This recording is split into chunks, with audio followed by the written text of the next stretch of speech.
नमस्कार साथियों, बंटी क्लासेस में आप सभी का स्वागत है। तो आज हम 902 पेपर की क्लास स्टार्ट कर रहे हैं। इसमें इंपॉर्टेंट क्वेश्चन आंसर देखेंगे। आपकी सब्जेक्ट नेम होता है, विषय का नाम समाज शिक्षा और पटचर्या बोध।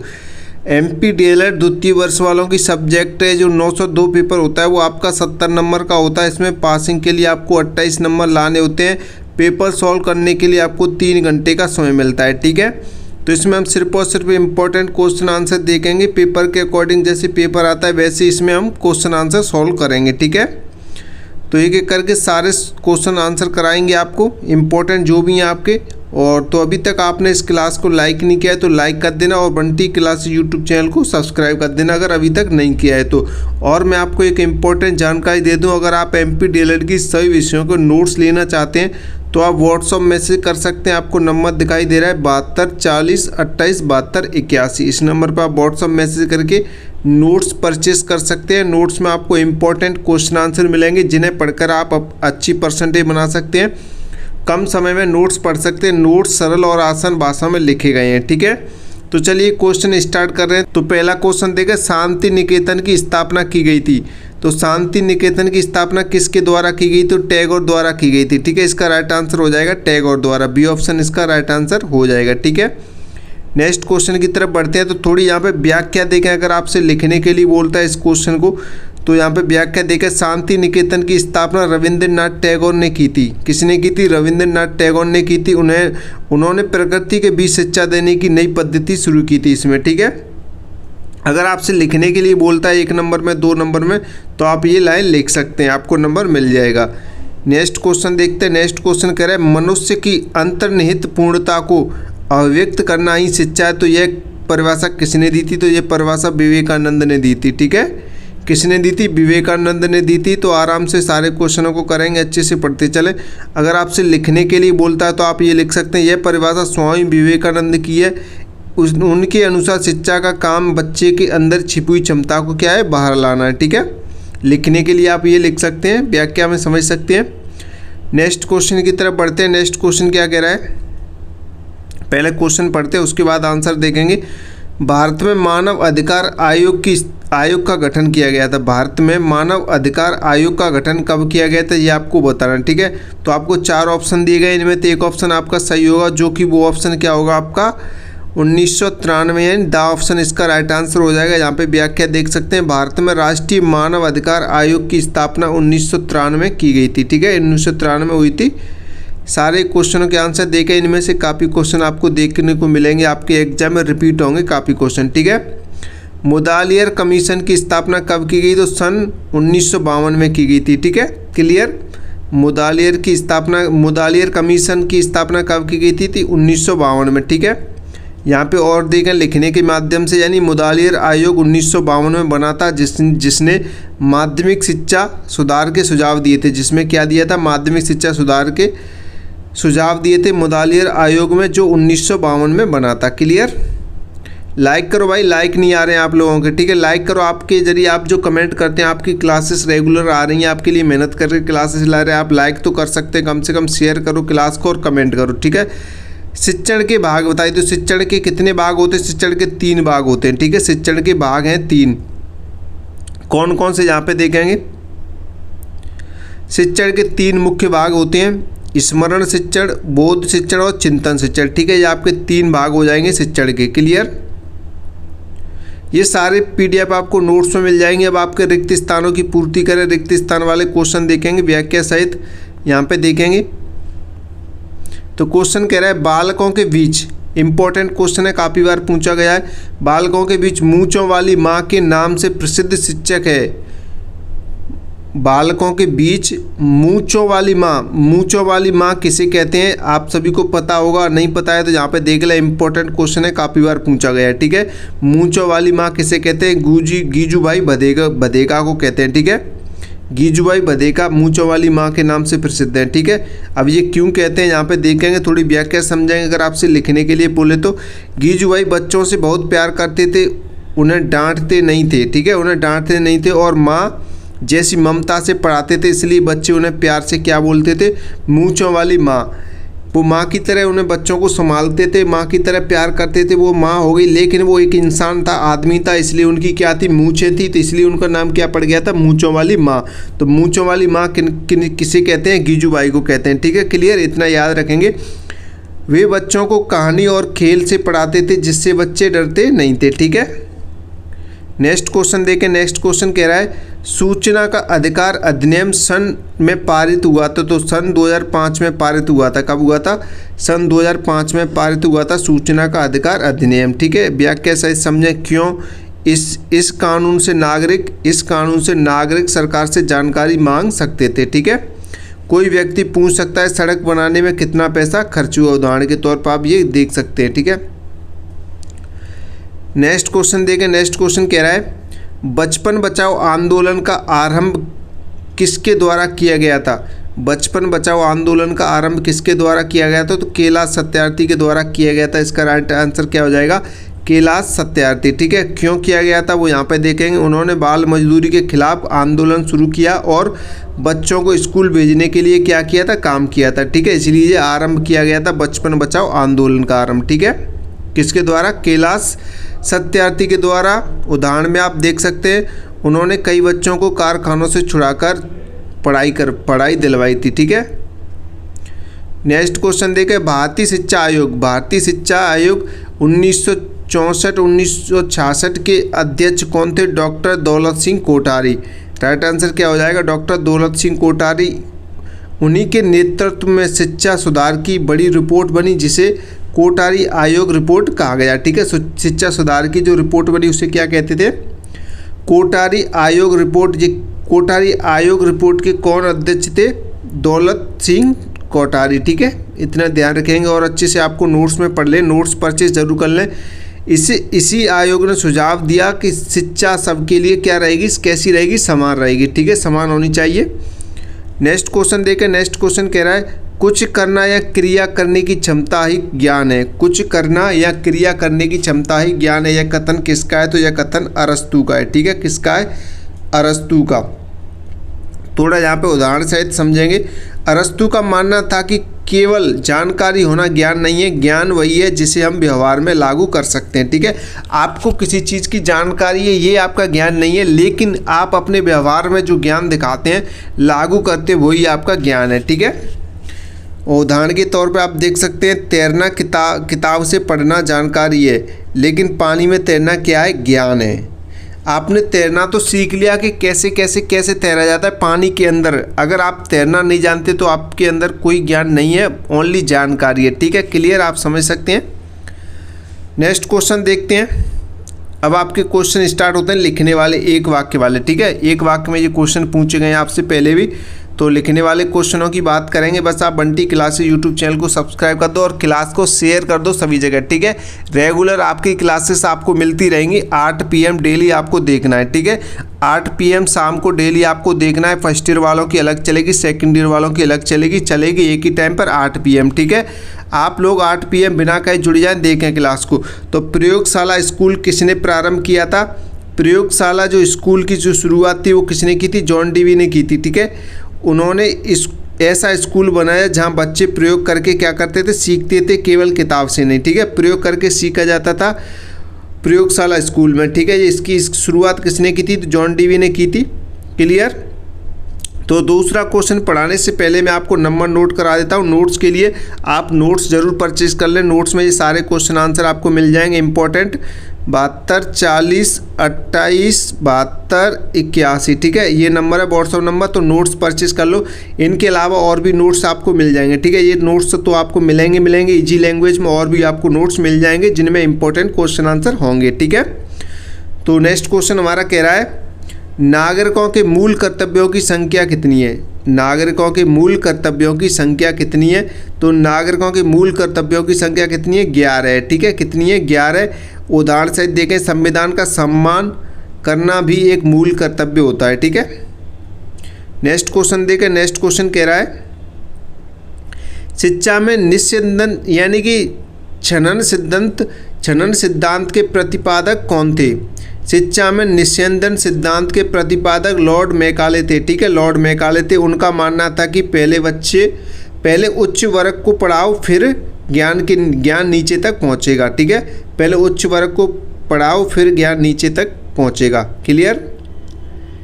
नेक्स्ट क्वेश्चन देखें। नेक्स्ट क्वेश्चन कह रहा है राष्ट्रीय शिक्षा नीति 2020 के मसौदा समिति के अध्यक्ष कौन थे। राष्ट्रीय शिक्षा नीति 2020 के मसौदा समिति के अध्यक्ष कौन थे। तो राष्ट्रीय शिक्षा नीति 2020 की मसौदा समिति के अध्यक्ष कौन थे। डॉक्टर कस्तूरी रंगन। ठीक है, डॉक्टर के कस्तूरी रंगन थे। ठीक है, डॉक्टर के कस्तूरी रंगन। आप इसे ध्यान रखें, काफ़ी बार पूछा गया क्वेश्चन है। उन्होंने नई शिक्षा प्रणाली का ढांचा तैयार करने में क्या किया था, नेतृत्व किया था। ठीक है। नेक्स्ट क्वेश्चन देखा, इंपॉर्टेंट क्वेश्चन है एनसीएफ। एनसीएफ का पूरा नाम आपसे कभी भी पूछ लेता है, तो एनसीएफ का पूरा नाम देख सकते हैं, नेशनल कैरिकुलम फ्रेमवर्क, राष्ट्रीय पाठ्यचर्या रूपरेखा। ठीक है, एनसीएफ का पूरा नाम हिंदी इंग्लिश में आप देख सकते हैं। इसी के आधार पर स्कूलों के पाठ्यक्रम और किताबें क्या होती हैं, तैयार होती हैं एनसीएफ के आधार पर। ठीक है, चलिए नेक्स्ट क्वेश्चन देखते हैं। भाई क्लास को लाइक करो, लाइक नहीं कर रहे आप लोग, लाइक करो, कमेंट करो, मज़ा आएगा तभी आपके लिए क्लास बनाने में। ठीक है, लाइक करो, शेयर करो सभी जगह, सभी बच्चे जुड़े हैं। बहुत ना के बराबर बच्चे देख रहे हैं क्लास को, नोट्स परचेज कर लो भाई, जितने ही बच्चे देख रहे हैं। अगर आपको अच्छा स्कोर करना है, कम समय में अच्छी तैयारी करनी है, यही मौका है आपके पास अच्छी परसेंटेज बनाने का। तो आप नोट्स परचेज कर लो, रेगुलर क्लासेस देखो, नोट्स पढ़ो, अच्छी परसेंटेज बनाएगी। मैं तो कहूँगा 99% आप अच्छा स्कोर करेंगे। ठीक है, तो नेक्स्ट क्वेश्चन कह रहा है शिक्षा के 4 स्तंभ लिखिए। शिक्षा के 4 स्तंभ कौन से, आपको कैसे लिखना है पहले क्वेश्चन को समझिएगा। शिक्षा के 4 स्तंभ लिखिए। तो शिक्षा के 4 स्तंभ शिक्षा के संपूर्ण विकास का आधार माने जाते हैं।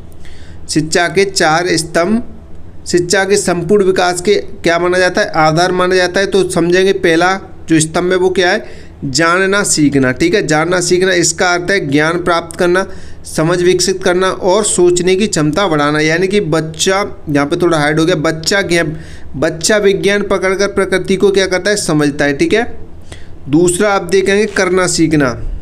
दूसरा क्या आपका करना सीखना, इसका मतलब केवल सिद्धांत नहीं बल्कि कौशल सीखना भी, जैसे कि कंप्यूटर सीखना, खेती करना, मशीन चलाना आदि। ठीक है, तीसरा स्तंभ आपका साथ रहना सीखना, यानी कि सामाजिक जीवन जीने की कला सीखना, सहयोग, सहनशीलता, सम्मान आदि। ठीक है, समूह में प्रोजेक्ट बनाना आदि, स्वयं बनना सीखना। चौथा स्तंभ हो जाएगा आपका स्वयं बनना सीखना, यानी अपने व्यक्तित्व, चरित्र, आत्मविश्वास और नैतिकता का विकास करना। ठीक है, ये आपके 4 स्तंभ हो जाएंगे शिक्षा के 4 स्तंभ। पहला क्या हो जाएगा, जानना सीखना, दूसरा करना सीखना, तीसरा साथ रहना सीखना, चौथा स्वयं बनना सीखना। ठीक है, नेक्स्ट क्वेश्चन देखें। नेक्स्ट क्वेश्चन कह रहा है शिक्षा का व्यापक अर्थ बताइए।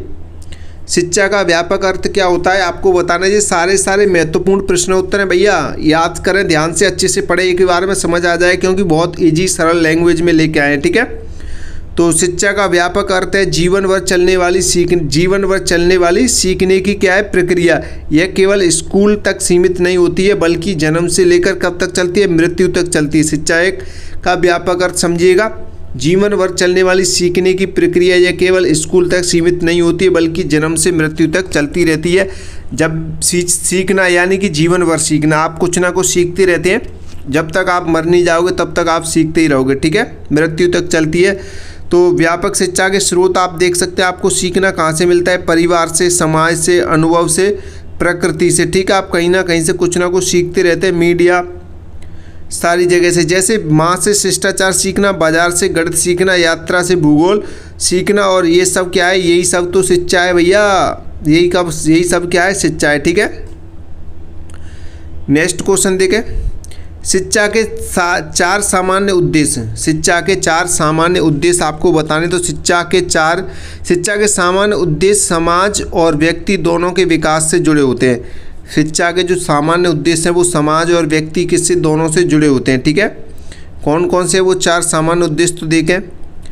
व्यक्तित्व का सर्वांगीण विकास, चरित्र निर्माण होता है इसमें, समाज के उपयोगी नागरिक बनना और जीवन यापन के कौशल देना। ठीक है, तो आप ये 4 सामान्य क्या लिख सकते हैं, उद्देश्य लिख सकते हैं शिक्षा के। ठीक है, शिक्षा के 4 सामान्य उद्देश्य, आप इसे अच्छे से पढ़ें, नोट्स परचेस कर लो भैया। नोट्स नहीं लिए तो नोट्स में सारे क्वेश्चन मिल जाएंगे, आप नोट्स पढ़ो, पास हो जाओगे, कोई टेंशन नहीं है, किसी को एग्जाम को लेकर टेंशन नहीं लेनी, अच्छे नंबर से पास होंगे।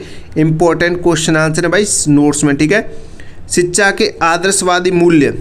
शिक्षा के आदर्शवादी मूल्य यानी आदर्शवाद दर्शन मानना है कि शिक्षा का लक्ष्य उच्च मानवीय मूल्यों का विकास करना होता है। ठीक है, इसके जो प्रमुख मूल्य हैं वो देखेंगे। सत्य, सत्य में क्या है, हमेशा सच बोलना। ठीक है, अच्छाई यानी अच्छे कर्म करना, सौंदर्य यानी कला व प्रकृति की सराहना करना, और आध्यात्मिकता यानी कि आत्मिक शांति व नैतिकता। ठीक है, ये क्वेश्चनों में ज़्यादा समझाने वाला कुछ नहीं है, क्योंकि हमने आपके लिए पहले लैंग्वेज क्या कर दिए, इजी कर दिए, सरल कर दिए भाषा को। ठीक है, आसान भाषा में लेके आए, बहुत इजी शब्दों का प्रयोग किया है नोट्स लिखने में, तो आपको कोई दिक्कत ही नहीं है। सारे क्वेश्चन आंसर आप अच्छे से समझ रहे होंगे, अच्छे से करके आएंगे। बस आप नोट्स परचेस कर लो, आपका काम हो जाएगा। ठीक है, यशपाल समिति की सिफारिशें, इंपॉर्टेंट क्वेश्चन आंसर भाई, कई बार पूछा गया। यशपाल समिति की सिफारिशें कई बार पूछ लेता है, तो आपको लिखनी है, सीखनी है। ठीक है, यशपाल समिति का गठन बच्चों पर पढ़ाई के बढ़ते बोझ की जांच के लिए किया गया था। ठीक है, यशपाल समिति का गठन किस लिए किया गया था, बच्चों पर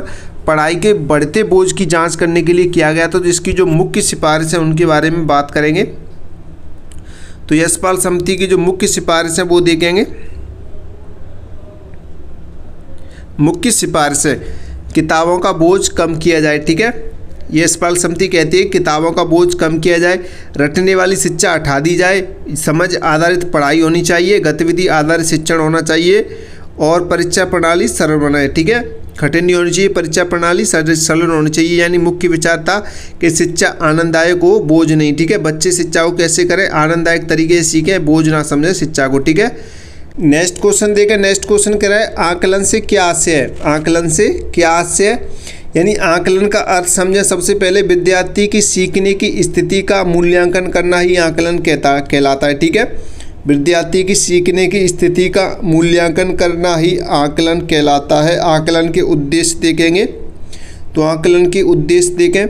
आकलन के उद्देश्य होते हैं छात्र कितना समझता है। ठीक है, समझाए ये देखना होता है, कहाँ सुधार करना चाहिए ये देखना होता है, और शिक्षण प्रभावी है या नहीं ये देखना होता है। ये सब क्या है, आकलन। तो आकलन के प्रकार देखें।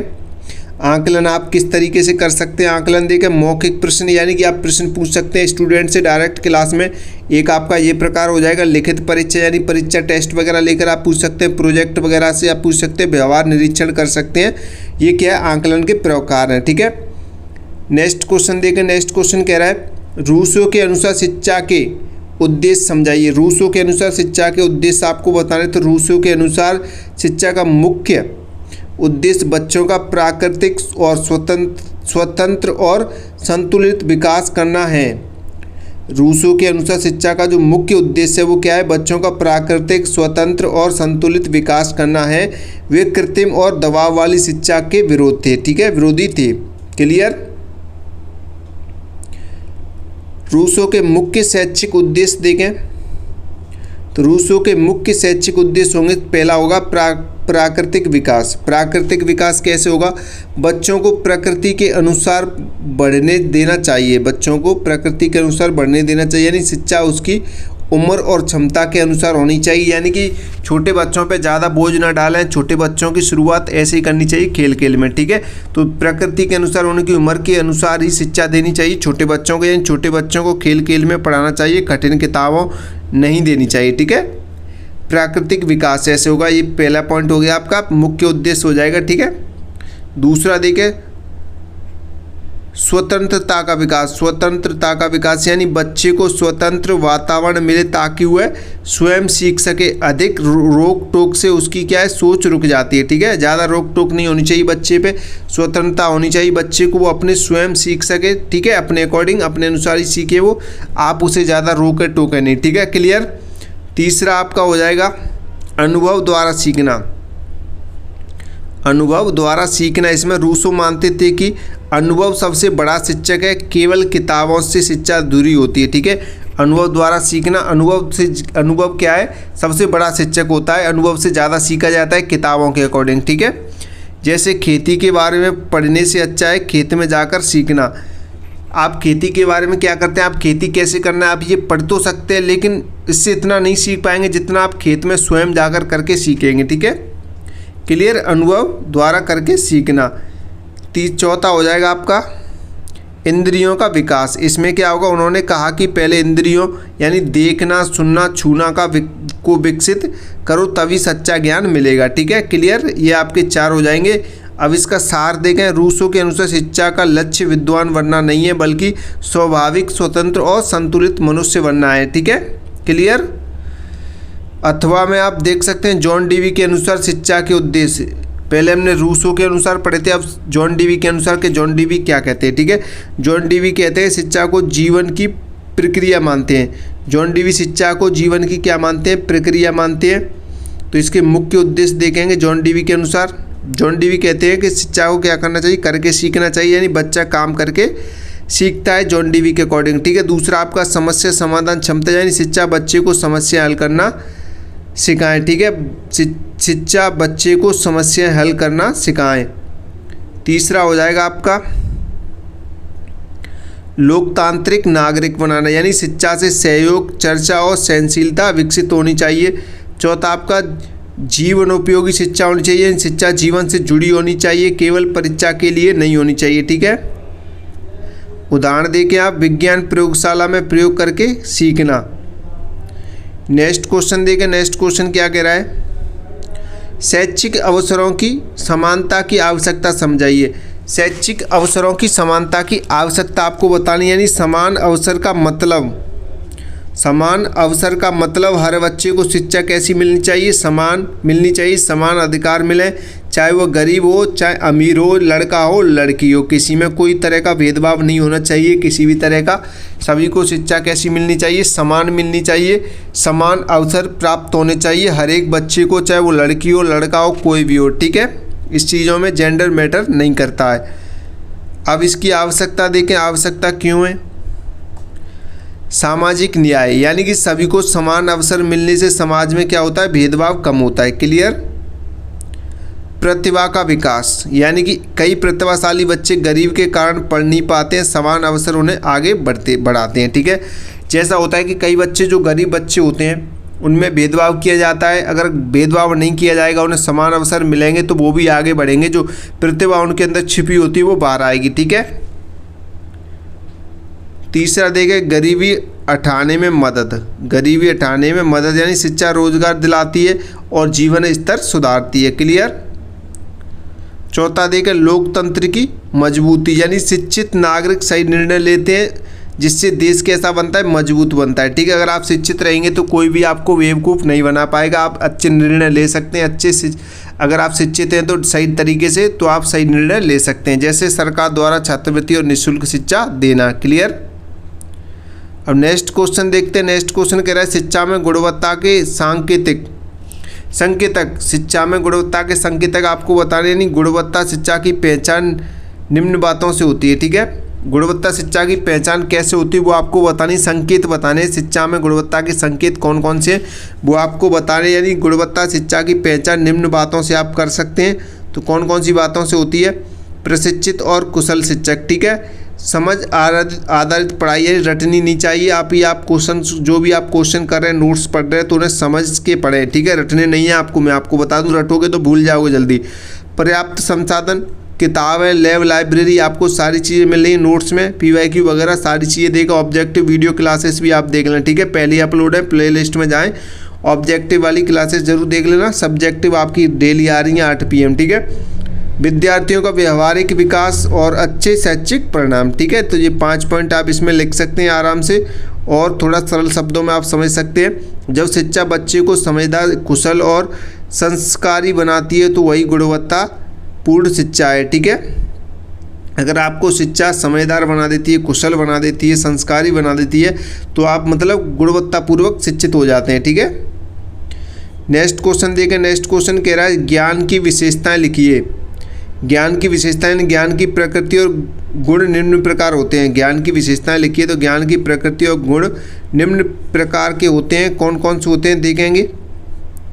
पहला, सत्य पर आधारित, यानी कि यह सही ज्ञान हमेशा प्रमाण और तथ्य पर आधारित होता है। ठीक है, सत्य पर आधारित की बात करें तो सही ज्ञान हमेशा कहीं पर होता है, प्रमाण और तथ्य पर आधारित होता है। ठीक है। दूसरा, अनुभव से बढ़ना, अनुभव से बढ़ता है। ठीक है, जितना आप अनुभव बढ़ेगा ज्ञान उतना ही बढ़ेगा। ठीक है। जितना आप अनुभव करेंगे उतना ही आपका ज्ञान बढ़ेगा। तीसरा उपयोगी होता है, तीसरा उपयोगी होता है यानी सच्चा ज्ञान जीवन में काम आता है। ठीक है, आपका जो भी ज्ञान है, आपके अंदर जो ज्ञान है, सच्चा ज्ञान है, वो आपके जीवन के हर एक मोड़ पर आपको काम आएगा। ठीक है, परिवर्तनशीलता होता है। ठीक है, चौथा आपको हो जाएगा परिवर्तनशील होता है यानी कि ज्ञान समय के साथ क्या है, बदलता रहता है। ठीक है, क्लियर, आप अपडेट होते रहते हैं। आपने अभी कुछ सीख रहे हैं तो कुछ टाइम बाद और ज़्यादा बेहतर सीखेंगे, अपडेटेड होता रहता है। ठीक है, परिवर्तन होता रहता है। पहले पृथ्वी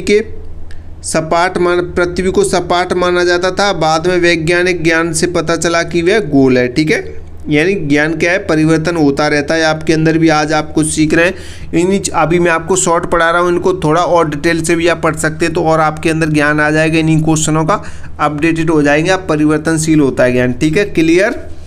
तो भाई मैं आपको बता दूं, जिन बच्चों ने नोट्स ले लिए उनकी तो मौज ही मौज है, बल्ले ही बल्ले, उन्होंने तो सारे नोट्स पढ़ लिए होंगे, उनकी तैयारी अच्छी हो गई होगी। ठीक है, अगर अभी तक आप लोगों में से जिन लोगों ने नोट्स नहीं लिए, जिन स्टूडेंट ने, तो वो नोट्स ले सकता है। नंबर नोट कर ले, 72 40 28 72 81। ठीक है, ये हमारा व्हाट्सअप नंबर है, इस नंबर पे व्हाट्सअप मैसेज करके नोट्स ले लें, 72 40 28 72 81। ठीक है, नंबर व्हाट्सअप मैसेज करो अभी और नोट्स परचेस कर लो, नोट्स को पढ़ो। ठीक है, आराम से पढ़ लोगे, नोट्स को जल्दी पढ़ लोगे, क्लास देखने में आपको टाइम लगेगा। ठीक है, तो नोट्स लोगे तो जल्दी आप पढ़ लोगे। ठीक है, नोट्स को कम से कम 2-3 बार पढ़ लोगे तो अच्छे से याद आ जाएंगे आपको। ठीक है, याद हो जाएंगे और अच्छे से समझ के आप पढ़ सकते हैं नोट्स को। तो नेक्स्ट क्वेश्चन कह रहा है तथ्यात्मक ज्ञान की शैक्षिकता उपयोगिता बताइए। ठीक है, जो तथ्यात्मक ज्ञान की शैक्षिक उपयोगिता आपको क्या करनी है, बतानी है। ठीक है, तथ्यात्मक ज्ञान बराबर वास्तविक जानकारी, तारीखें, सूत्र, परिभाषाएं। ठीक है, ये सारी चीज़ों के बारे में बात करेंगे। सबसे पहले हम बात करेंगे उपयोगिता। उपयोगिता कैसे, विषय समझने का आधार होता है। ठीक है, सोचने की क्षमता विकसित होती है, निर्णय लेने में क्या मिलती है, मदद। और आप यहाँ पे देखते हैं उच्च शिक्षा में क्या होता है, सहायक, गणित के सूत्र जाने बिना सवाल हल नहीं होंगे। ठीक है,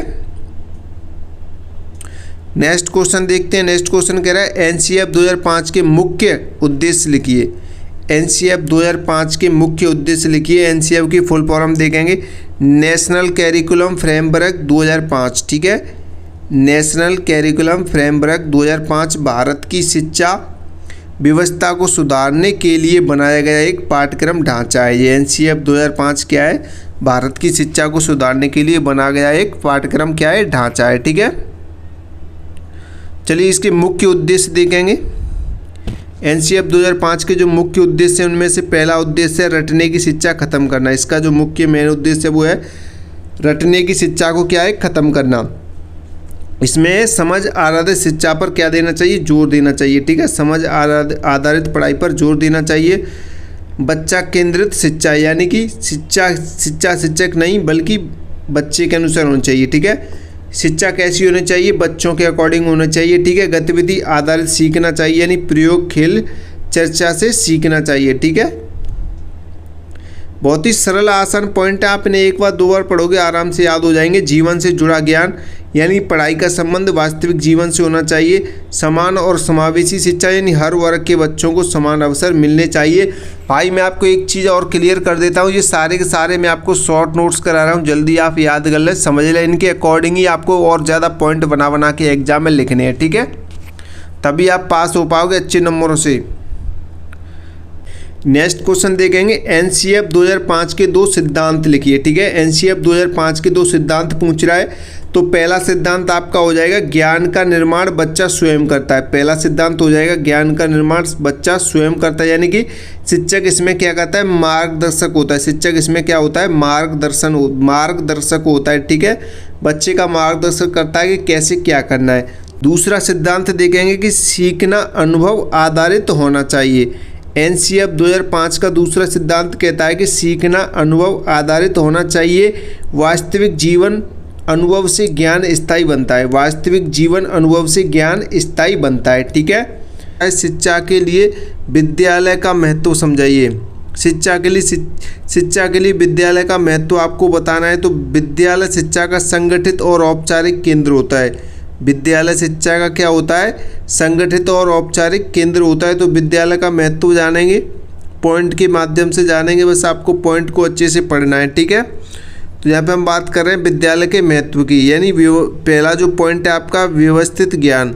विद्यालय का महत्व होता है वो किस लिए होता है, एक व्यवस्थित ज्ञान मिलता है विद्यालय में, ठीक है। यानी विद्यालय विषयों को क्रम से और सही तरीके से क्या करता है, सिखाता है, ठीक है। एकमात्र विद्यालय है जहाँ पे आप सही क्रम तरीके से पढ़ाई कर सकते हैं। दूसरा महत्व हो जाएगा विद्यालय का अनुशासन। अनुशासन ये ऐसी समय पालन, नियम पालन, जिम्मेदारी कौन सिखाता है आपको, विद्यालय सिखाता है, ठीक है। तीसरा आपका हो जाएगा सामाजिक विकास। इसमें आप देखेंगे दोस्तों और शिक्षकों से मिलकर सामाजिक व्यवहार सीखते हैं, ठीक है। ये कहाँ पे सीखते हैं आप, विद्यालय के अंदर सीखते हैं, ठीक है। और चौथा आपका हो जाएगा व्यक्तित्व विकास। चौथा विद्यालय का महत्व हो जाएगा व्यक्तित्व विकास। इसमें विद्यालय आत्मविश्वास, नेतृत्व और अभिव्यक्ति कौशल कैसे होते हैं, विकसित होता है, ठीक है। पांचवा विकास देखें, पांचवा महत्व भविष्य निर्माण, यानी कि विद्यालय आगे की पढ़ाई और करियर की नींव रखता है, ठीक है। विद्यालय आगे की पढ़ाई और करियर की क्या रखता है, नींव रखता है। जैसे उस उदाहरण के तौर पर आप देख सकते हैं स्कूल में भाषण प्रतियोगिता से क्या होता है, आत्मविश्वास बढ़ता है, ठीक है। नेक्स्ट क्वेश्चन देखते हैं। क्लास को लाइक कर दो भाई, अभी तक लाइक नहीं किया है तो आपने क्लास को लाइक कर देना, ठीक है। नेक्स्ट क्वेश्चन कह रहा है टैगोर के अनुसार शिक्षा के उद्देश्य। टैगोर के अनुसार आपको शिक्षा के उद्देश्य बताने, यानी रविंद्रनाथ टैगोर शिक्षा को प्राकृतिक, स्वतंत्र और रचनात्मक बनाना चाहते थे। जो रविंद्रनाथ टैगोर थे वो शिक्षा को प्राकृतिक और स्वतंत्र और रचनात्मक बनाना चाहते थे। तो इनके कुछ उद्देश्य थे शिक्षा को लेकर रविंद्रनाथ टैगोर के, तो उन उद्देश्यों को यहाँ पे पढ़ेंगे, ठीक है। तो रविंद्रनाथ टैगोर के अनुसार जो उद्देश्य हैं वो ये हैं, प्रकृति के बीच शिक्षा। पहला उनका उद्देश्य था रविंद्रनाथ टैगोर को शिक्षा को लेकर कि शिक्षा कैसी होनी चाहिए, प्रकृति के बीच होनी चाहिए, प्रकृति के बीच शिक्षा, स्वतंत्र वातावरण होना चाहिए शिक्षा के लिए, रचनात्मकता का विकास होना चाहिए, मन शरीर आत्मा का क्या होना चाहिए, संतुलित विकास होना चाहिए, ठीक है। तो ये उनके मेन उद्देश्य थे। जैसे एग्जाम्पल सहित समझेंगे आप, खुले वातावरण में पढ़ाना, संगीत कला को शिक्षा में शामिल करना, ठीक है। तो जो एग्जाम्पल है जो रविंद्रनाथ टैगोर के अनुसार शिक्षा के लिए, ठीक है। नेक्स्ट क्वेश्चन देखते हैं। नेक्स्ट क्वेश्चन कह रहा है मानव अधिकार आयोग के कार्य समझाइए। मानव अधिकार आयोग के कार्य आपको समझाने। मानव अधिकार आयोग एक ऐसी संस्था है जो लोगों के अधिकारों की रक्षा करती है। मानव अधिकार आयोग कैसी संस्था है, एक ऐसी संस्था है जो लोगों के अधिकारों की क्या करती है, रक्षा करती है, ताकि किसी के साथ क्या ना हो, अन्याय ना हो, ठीक है। तो इसके जो मुख्य कार्य हैं वो समझेंगे सबसे पहले। तो पहला कार्य इसका समझेंगे, लोगों की शिकायत सुनना। इसका पहला जो कार्य होता है ये लोगों की क्या सुनती है, शिकायत सुनती है, ठीक है। फिर उस पर क्या करती है, जांच करना, दोषी पर कार्रवाई की सिफारिश करना, दोषी पर कार्रवाई की सिफारिश करना, सरकार को सुधार के सुझाव देना, ठीक है। तो ये इसके मुख्य कार्य हैं। और देखें, लोगों को अधिकारों के बारे में जागरूक करना, जेल, पुलिस स्टेशन आदि का निरीक्षण करना, ठीक है। उदाहरण के तौर पर देखेंगे आप, अगर किसी व्यक्ति को बिना कारण जेल में बंद किया जाए तो वह यह आयोग में शिकायत कर सकता है, ठीक है। अगर किसी व्यक्ति को बिना किसी कारण के जेल में बंद किया जाता है या पुलिस पकड़ के ले जाती है तो इस आयोग में वो क्या कर सकता है, शिकायत कर सकता है, ठीक है।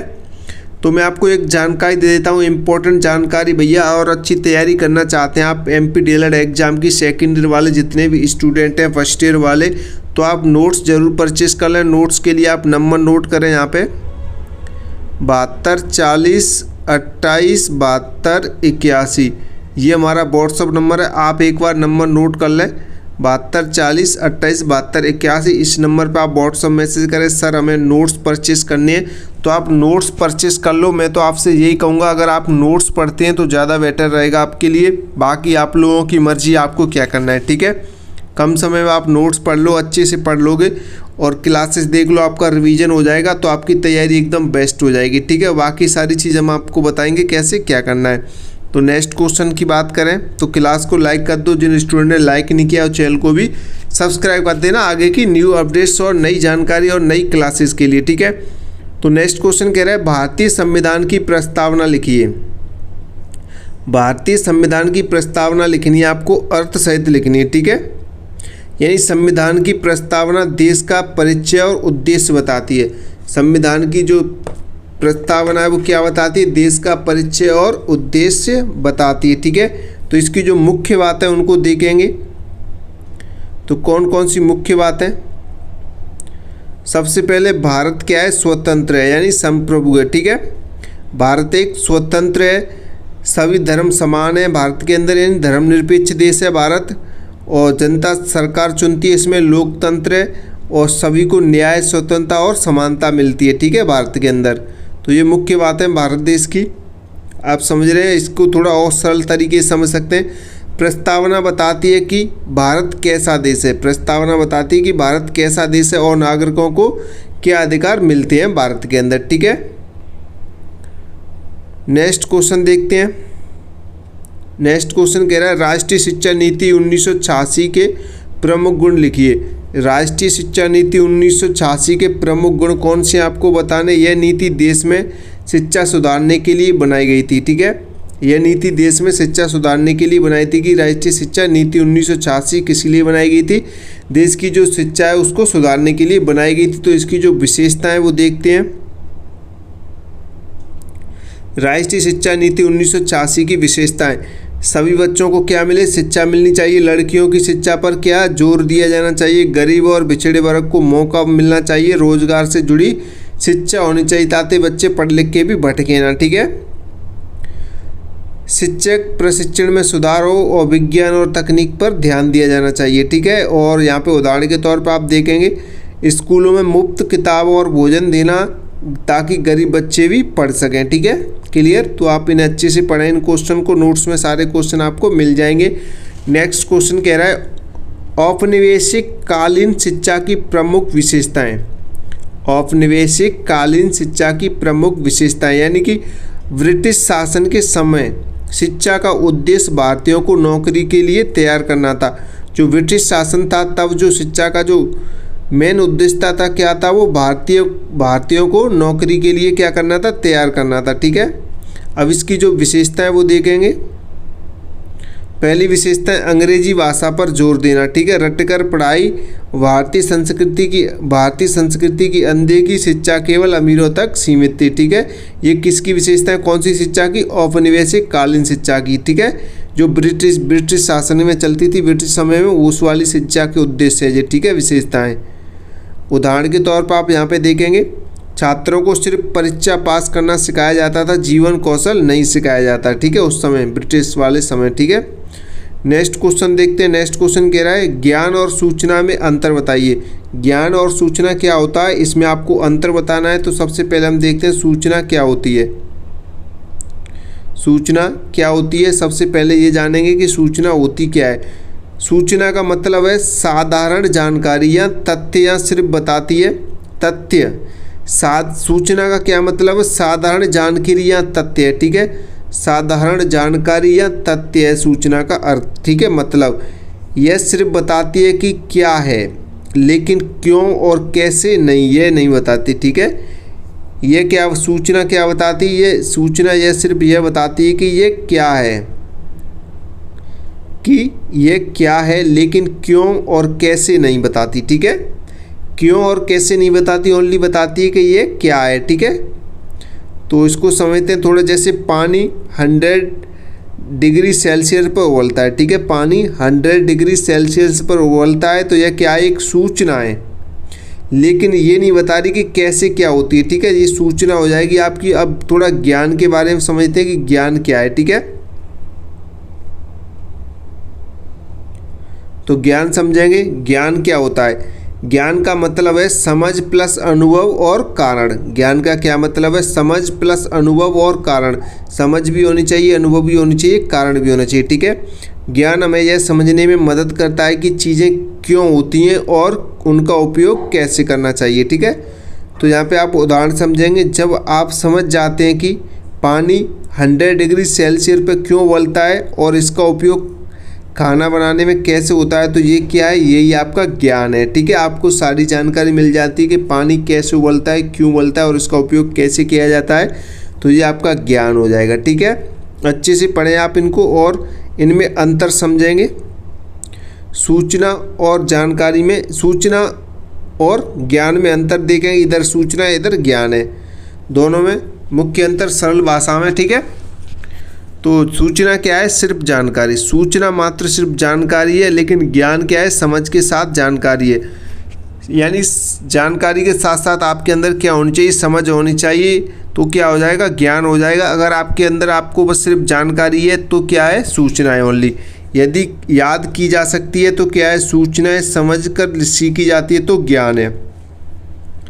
अगर आप इन नोट्स को परचेस करते हो, आप इस क्लास को देख रहे हैं, अगर आप इस क्लास को क्या कर रहे हैं? याद कर रहे हैं क्वेश्चन आंसर को, तो मात्र आप सूचना के लिए कर रहे हैं, ठीक है। आपको क्या करना है?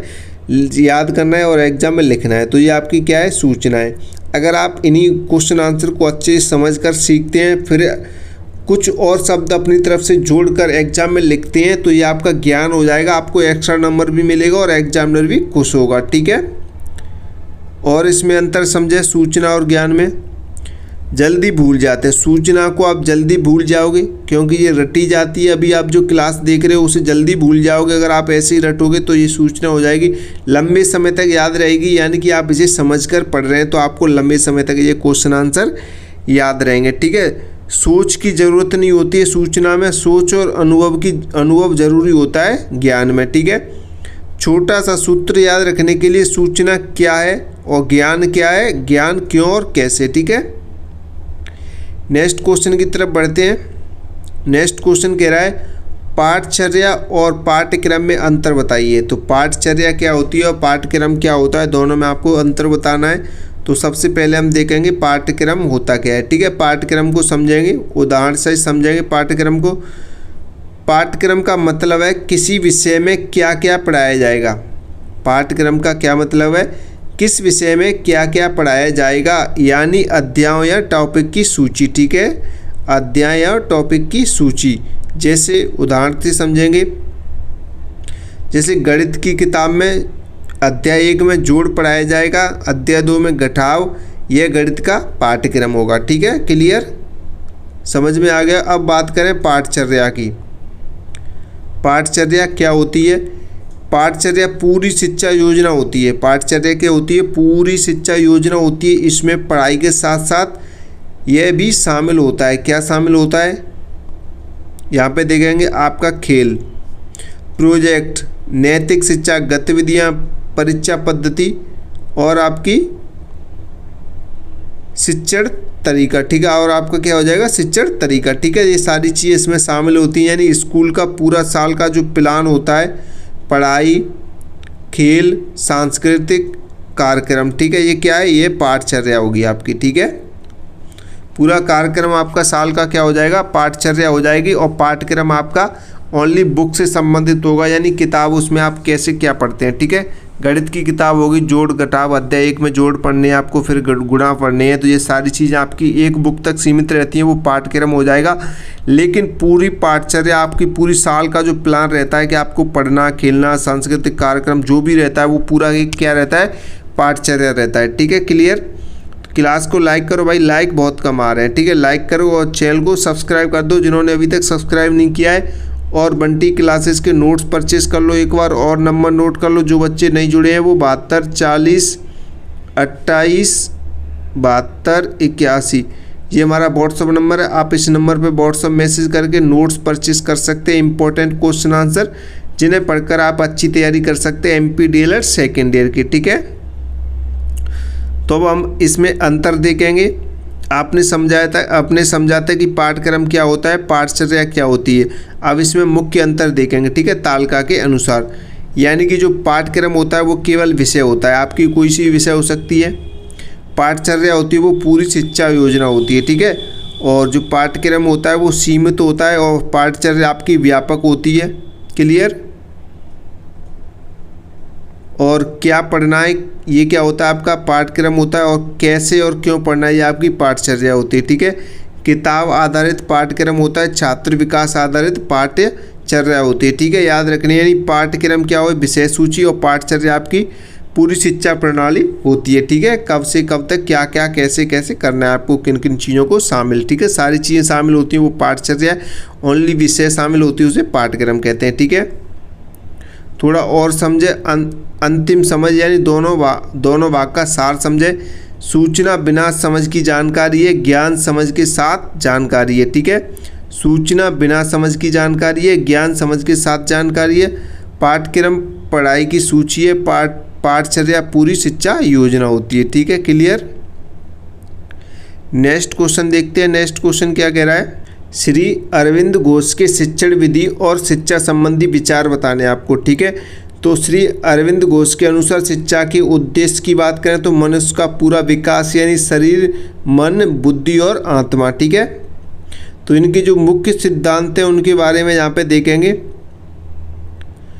तो यहाँ पे उनके सिद्धांत हैं, शिक्षा बच्चे की क्या रुचि के अनुसार होनी चाहिए, शिक्षक मार्गदर्शक हो और ज़बरदस्ती नहीं, प्रेरणा होनी चाहिए। ठीक है, अनुशासन अच्छा हो। ठीक है, आत्म अनुशासन सबसे अच्छा हो। अब इसकी शिक्षण विधियाँ देखें, कौन कौन सी शिक्षण विधियाँ हैं। शिक्षण विधियाँ अनुभव से सीखना, प्रयोग करना, चर्चा करना, ध्यान और योग। ठीक है, ये इसकी शिक्षण विधियाँ हो जाएंगी। उदाहरण से समझें, पेड़ के बारे में पढ़ाते समय बच्चों को पेड़ दिखाकर समझाना चाहिए, नहीं तो बच्चे नहीं समझ पाएंगे। पेड़ दिखाकर समझाएंगे तो जल्दी समझेंगे और क्लियर और स्पष्ट भी समझेंगे। ठीक है, नेक्स्ट क्वेश्चन कह रहा है, गीजूबाई बधेगा के शिक्षा संबंधी विचार आपको लिखने हैं। तो शिक्षा का अर्थ समझे पहले, बच्चे के अंदर छिपी हुई प्रतिभा को बाहर लाना ही शिक्षा कहलाता है। ठीक है, शिक्षा का अर्थ होता है, शिक्षा के जो उद्देश्य हैं वो समझे, अच्छे संस्कार देना, आत्मविश्वास बढ़ाना, खुशी से सीखना, ये शिक्षा के उद्देश्य हो जाएंगे। विद्यालय का स्थान यानी विद्यालय ऐसा हो जहाँ बच्चे डरे नहीं बल्कि खुशी से सीखें। विद्यालय के स्थान में आप लिख सकते हैं, विद्यालय ऐसा होना चाहिए जहाँ पर बच्चे डरे नहीं बल्कि अपनी खुशी से सीखें। ठीक है, अनुशासन यानी कि डांट या मार से नहीं, समझ और प्यार से होना चाहिए। ठीक है, उदाहरण में आप लिख सकते हैं, यदि बच्चा गलती करे तो शिक्षक उसे समझाए, यही सही शिक्षा है। ठीक है, नेक्स्ट क्वेश्चन देखें। नेक्स्ट क्वेश्चन कह रहा है, भारतीय संविधान की विशेषताएं लिखिए। भारतीय संविधान की विशेषताएं, तो भारत का जो संविधान है वो सबसे बड़ा है और विस्तृत संविधानों में से एक है। भारत का संविधान दुनिया के सबसे बड़े और विस्तृत संविधानों में से एक है। तो इसकी जो मुख्य विशेषताएं वो यहाँ पे नीचे लिखी गई हैं, इनको आप अच्छे से पढ़ेंगे। ठीक है, जो पहली विशेषता है संविधान की, भारत के संविधान की, वो है लिखित और विस्तृत संविधान। लिखित और विस्तृत संविधान। ठीक है, भारत का कैसा संविधान है, लिखित और विस्तृत संविधान है। इसमें सरकार के नियम, नागरिकों के अधिकार, कर्तव्य आदि सब विस्तार से क्या किए गए हैं, लिखे गए हैं। ठीक है, दूसरा संघीय व्यवस्था यानी देश में केंद्र और राज्य दोनों की सरकारें होती हैं। तीसरा आपका हो जाएगा लोकतांत्रिक शासन यानी जनता अपने प्रतिनिधि चुनाव द्वारा चुनती है। ठीक है, चौथा हो जाएगा आपका धर्मनिरपेक्षता यानी कि राज्य किसी धर्म को नहीं मानता है, सभी धर्मों को क्या करता है, समान मानता है। ठीक है, राज्य किसी एक धर्म को नहीं मानता है बल्कि सभी धर्मों को क्या मानता है, समान मानता है। ठीक है, क्लियर। और यहाँ पे देखें पांचवी विशेषता देखें, मौलिक अधिकार यानी कि नागरिकों को स्वतंत्रता, समानता, शिक्षा जैसे अधिकार मिले हुए हैं। न्यायपालिका स्वतंत्रता यानी अदालतें स्वतंत्र हैं और सरकार से प्रभावित नहीं होती। ठीक है, सातवीं विशेषता देखें संविधान की सर्वोच्चता यानी देश का सबसे बड़ा कानून संविधान है। आठवीं विशेषता देखें संशोधन की व्यवस्था यानी समय के अनुसार संविधान बदला जा सकता है। ठीक है, तो आप ये 8 विशेषताएं अच्छे से ध्यान रखेंगे। थोड़ा यहाँ पे और समझें उदाहरण सहित, अगर कोई कानून नागरिक की स्वतंत्रता छीनता है तो अदालत उसे क्या करती है, रद्द कर सकती है। ठीक है,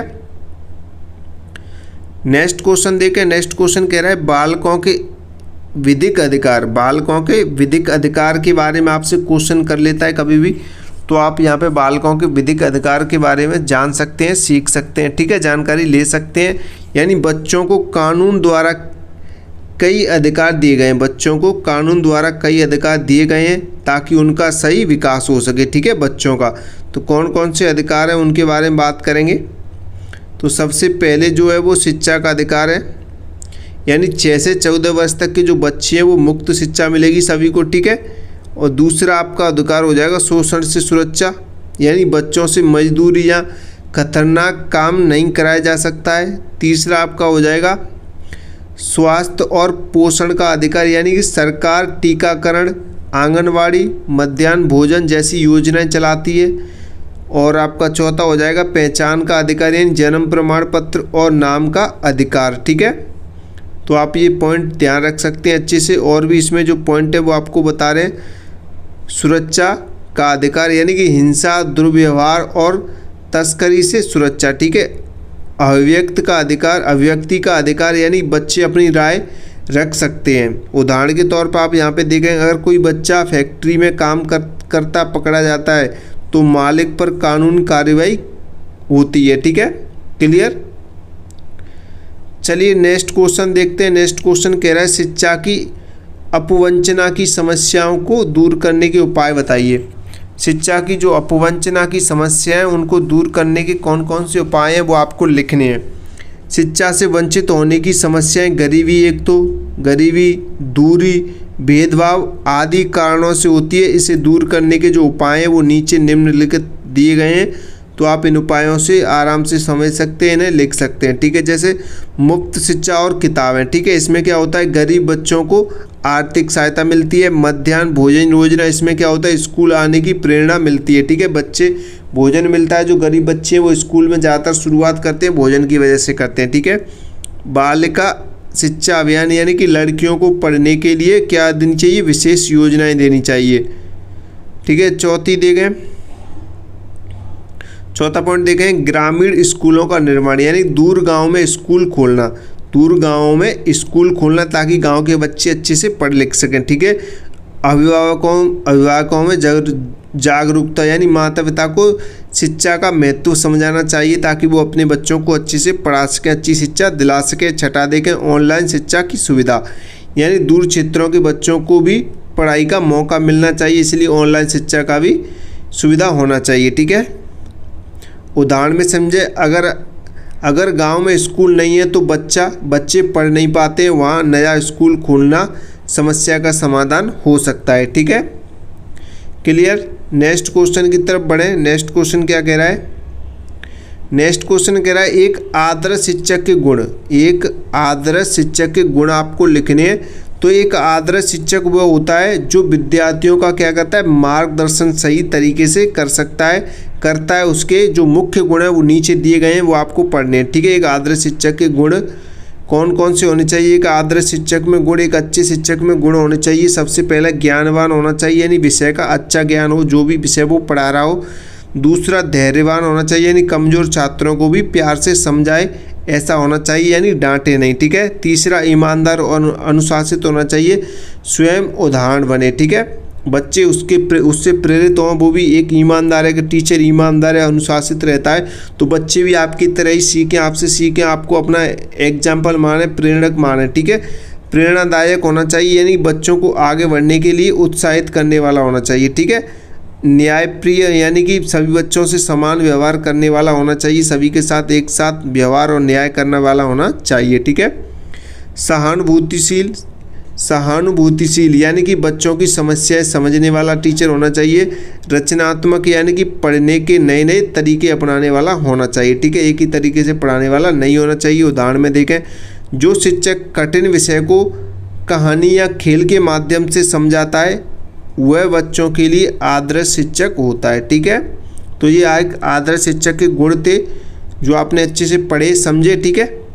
चलिए आगे बढ़ते हैं। तो यहाँ पे अभी मैं आपको बता दूं, अभी तक आपने बंटी क्लासेस यूट्यूब चैनल को सब्सक्राइब नहीं किया है तो जल्दी सब्सक्राइब करो भाई, वो बंटी क्लासेस यूट्यूब चैनल को इम्पोर्टेंट क्वेश्चन आंसर की और भी क्लासेस के लिए।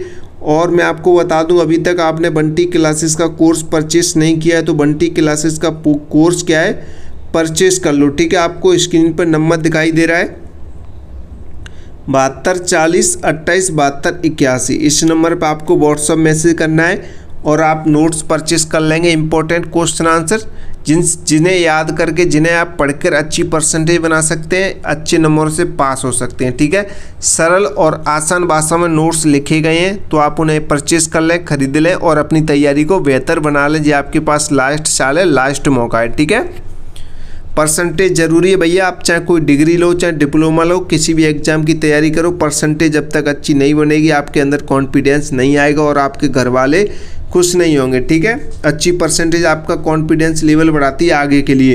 तो नोट्स परचेस कर लेना ध्यान से। ठीक है, तो क्लास को लाइक कर दो, अभी तक लाइक नहीं किया है, और चैनल को सब्सक्राइब कर देना। ये